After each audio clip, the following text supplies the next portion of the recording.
যার অর্থ মরুভূমি। সাহারা শব্দের আক্ষরিক অর্থ দাঁড়ায় শ্রেষ্ঠ মরুভূমি। উত্তর আফ্রিকার বৃহদাংশ জুড়ে সাহারা মরুভূমির রাজত্ব।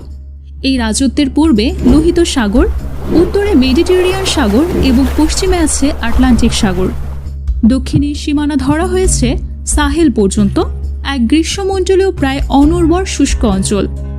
আলজেরিয়া, চাদ, মিশর, লিবিয়া, মালি, মৌরিতানিয়া, মরক্কো, নাইজার, পশ্চিম সাহারা, সুদান এবং তিউনিশিয়ার বেশ কিছু অঞ্চল জুড়ে সাহারা মরুভূমি।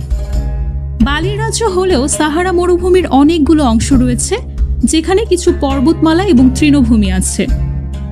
সাহারা মরুভূমি মূলত পাথুরে মালভূমি এবং বালির সমুদ্র দিয়ে গঠিত। বালির সমুদ্র ঢাকা থাকে বালিয়াড়ি দিয়ে, যার বেশিরভাগের উচ্চতা 180 মিটারের বেশি হয়ে থাকে।